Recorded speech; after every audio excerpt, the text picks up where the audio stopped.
On October 19th, 2021, American Gordon Chang sent out this tweet: "Because we want to live in peace, we must now prepare for war. Hashtag China."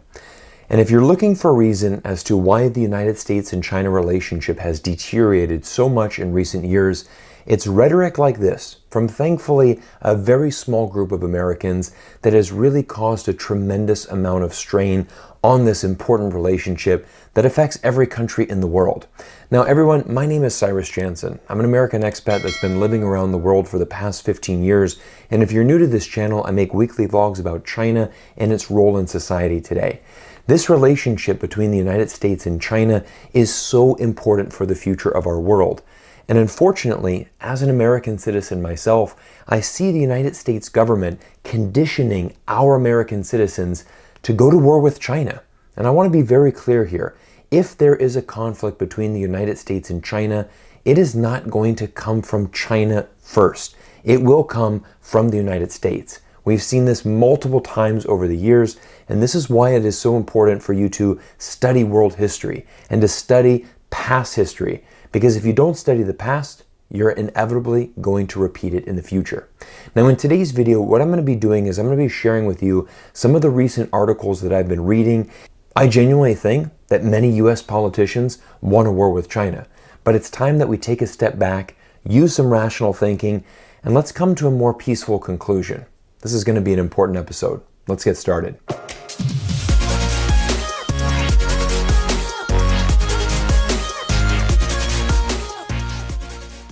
We'll start today's analysis by looking at a recent video from 60 Minutes Australia entitled War with China. Now take a look at this thumbnail image and you can see very clearly why this video was so popular, already receiving over 8.5 million views on YouTube since it was published 2 months ago. Let me show you a clip from this video. We have to be able to sink the PLA Navy, the largest Navy in the world today. We have to sink that fleet. I want Xi Jinping and the next person and the next person to always wonder, hey, is there a nuclear missile coming down on my head right now? You think you're the angry guy with the axe? You have not seen anything yet. This type of rhetoric, this kind of language is just irresponsible. It is 100% irresponsible, and this is not how we need to be thinking in this day and age.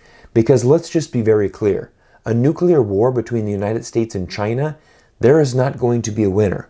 That is the end of civilization, and that is the end of the entire world economy. And this is why we need rational thinking, and we need to take a step back. Cooler heads need to surface, and we really need to think about how are we going to be proceeding with China moving forward. Now that clip was from a retired Navy officer, but look at how this rhetoric is starting to influence the minds and the positions of other American politicians. This was an article published by The Hill on November 21st, and it features Texas Senator Ted Cruz and his comments about the upcoming Beijing Winter Olympics in February 2022. Ted Cruz goes on to state, "I really hope our young men and women, that they go over there and they kick their commie asses. We need to win in the Olympics." Now, I honestly think that this is a very disrespectful and a very tasteless thing for a publicly elected official to state. Now, don't get me wrong. There's nothing wrong with being patriotic. When the Olympics are on and Team USA is playing, no doubt, as an American, I will most definitely be rooting for my team to win. But all of a sudden, you can see the political nature that this is going to be turning into. Let me give everybody a scenario. Let's imagine that we have couples figure skating. There's an amazing team from China. There's an amazing team from the USA. American media is going to portray this. This is democracy versus communism. Americans need to win this because we need to take down China, and we need to take down China for the glory of America and for the world and prove that democracy is winning. But again, we're moving very far away from what the Olympics is actually meant to do. Olympics is an opportunity for nations to engage in sport, to bring nations together. And actually, this is really important because this is how the American and Chinese relationship started. It started through sport, through the game of ping pong. Now, as a sportsman myself, I'm very passionate about the Olympics because I realize the opportunities that this provides. The Olympics being held in Beijing is an amazing opportunity for the entire world to engage in more dialogue with China, and this is most definitely what is needed moving forward in our world today. And what I'd like to do now is I'd like to share with you a personal story and how I'm actually seeing this relationship deteriorate and why this actual narrative from the United States government is becoming more and more destructive and more dangerous moving forward. On November 2nd, I sent out this tweet.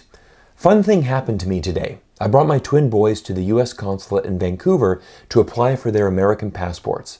The officer handling my case was from Florida, my home state, and when he saw my Chinese marriage license, he replied, 那你应该也会说中文，对吧? Which means, now you should also be able to speak Chinese, right? I instantly smiled and replied, 哇塞，想不到我在这里会有机会讲普通话, which translates to, wow, I never thought that I would have an opportunity to speak Mandarin here. We chuckled, and he told me his wife was from Wuhan. Small world. I love meeting other Americans with an open mindset and a willingness to learn new things. Hashtag China, hashtag America. Now, the reason that I shared this story on Twitter is because I thought it was a very heartwarming story. Again, this has nothing to do with politics. This has nothing to do with communism or anything. This is simply an American speaking a foreign language. But unfortunately, not everybody had that opinion. As you can see in this reply, somebody went as far as to call me a traitor just because I was speaking the Chinese language. And again, this small example shows you the very dangerous mindset that is being set in America right now. And this, unfortunately, is what we're seeing in America. Asian Americans are constantly being attacked because even if you're able to speak Chinese, that is arguably not a good thing in America anymore. And that is a very dangerous thing for society. And unfortunately, what it means is that we're going back to a very Cold War mentality, and that is McCarthyism. McCarthyism is the practice of making accusations of subversion and treason, especially when related to communism and socialism. It's a term that referenced former U.S. Senator Joe McCarthy, who began falsely accusing U.S. diplomats who served in China as communist. Now, one of the best examples of this mistake that Joe McCarthy made was when he personally went after American diplomat John Service. John Service is pictured at the center of this photo, and standing to his left is Chairman Mao. Now, John Service was born in 1909 to missionary parents in Chengdu. He grew up speaking a native level of Chinese, and he actually went on to spend a significant amount of time with Chairman Mao. When John Service returned back to America and tried to relay those messages that Chairman Mao had passed to him, he was branded as a communist and wrongly put in jail. And this is a great example of sometimes the arrogance of the United States politicians. Instead of listening to someone that literally grew up speaking a native level of Chinese and someone that had the real cultural insights into China, they branded him as a communist, and they didn't want to use that valuable resource that they had. Ultimately, this led America to make significant mistakes in China, and it catapulted them into many catastrophes throughout Asia, including the Korean and Vietnam Wars, all because American politicians were too arrogant. This is an interesting article from Vox that was published a few years ago, but inside has a very important insight. The title is called Why America Doesn't Win Wars Anymore, and inside it shares a very interesting tidbit. America ended up intervening in countries where we had little cultural understanding. To illustrate this, in 2006, at the height of the Iraq War, there were 1,000 officials in the U.S. Embassy in Baghdad, but only 6 of them spoke Arabic. A great example of United States and foreign media misunderstanding China came earlier this year on July 1st. This is a headline from Business Insider. Xi Jinping said other countries will crack their heads and spill blood if they come after China. A stark warning to mark 100 years of the Communist Party. Again, July 1st, 2021 was a monumental day in China. It was the 100-year celebration of the founding of the Communist Party, and what Xi Jinping said was actually very different than what was translated. Let's break it down so everybody can understand. This is the phrase that Xi Jinping said that caused a lot of controversy. It's pronounced 头破血流, which literally means the head broken and blood flowing. But you can see that there's another definition. Here's an example that you could use this in a sentence. 他射住政坛搞得头破血流. His essay in politics was a complete disaster. So again, this is a great example of foreign media not understanding the nuances of the Chinese language and how idioms are sometimes used. Now, the best example that I can give for everybody to better understand this point would be to say this in English. My friend Jake is having cold feet for his wedding tomorrow. This doesn't mean that Jake's feet are actually turning cold. Of course, this is an English idiom, meaning that Jake is getting nervous before his wedding. You see the difference there? And this is why it is so important to have people that truly understand Chinese culture and why we need to be engaging in more dialogue in China. United States media and foreign media around the world completely misunderstood what Xi Jinping said in that speech. He did not literally say that we're going to bash your head open and make it spill blood. What he meant is that if you are going to try to interfere with China, there's going to be some resistance there because the Chinese people are very united. That's essentially the message that he was trying to condone. But unfortunately, understanding more about Chinese culture and the Chinese language might not be enough for Americans, because look at the direction that the media is going right now. This is an article that was published on November 26 by Newsweek entitled, "Taiwan Could Be the First Domino in a Chinese Land Grab Across Asia." Now, I made reference to this earlier in the video when I stated that it's absolutely vital that you study past history or you're going to be bound to make the same mistakes again. And this is exactly straight out of the playbook of what happened with the United States in Vietnam. The reason that the United States got involved in the conflict in Vietnam and why we went to war in Vietnam was because of this domino theory. At that time, we thought that if Vietnam remained communist, that communism would be spreading throughout Asia. So it was vital for America to go in and establish a democracy inside of Vietnam. The Vietnam War was a complete disaster for America. And as we all know, America inevitably lost that war. To this day, Vietnam remains a communist country. But again, this is where that domino theory was completely wrong. Communism did not spread across Asia like many Americans actually predicted. But what we saw was this domino theory being used to condition Americans to prepare for war. Americans began supporting the Vietnam War because of the domino theory. And ultimately, this could be a way that Americans support a war with China. If Americans realize, hey, China's going to start grabbing land and start invading countries around the world, they might even be coming to America next. You can bet that every American would support America starting a war with China. But again, you have to go back and look at history. China is not a country that goes out and tries to conquer other nations. It just doesn't happen. It doesn't happen in China's history.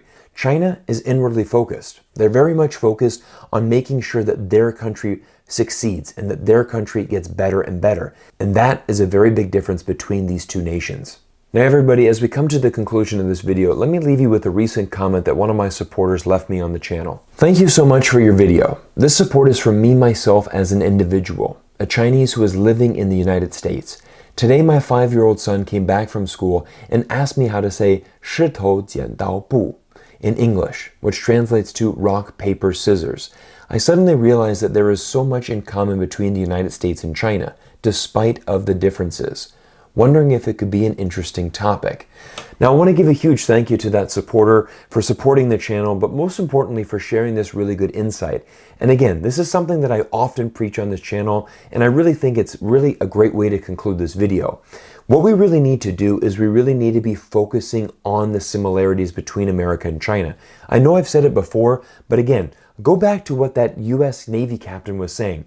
We do not want to be going around the world and trying to be dropping nuclear bombs on other people or trying to sink another nation's naval fleet. This is just not helpful for the future of our planet. If we are going to be solving this conflict, the most important thing is going to be engaging in more dialogue. And this is why I was very bullish with President Biden and President Xi sitting down to a virtual summit. In fact, in this day and age with Zoom communications, I don't see why these two leaders couldn't have a monthly meeting. I think it's vital that these two leaders do this. Because again, when the United States and China learn to work together, the entire world is going to win. And again, the alternative is what this Navy captain's saying. Let's go to war. Let's try to sink each other. Let's try to get into a nuclear conflict.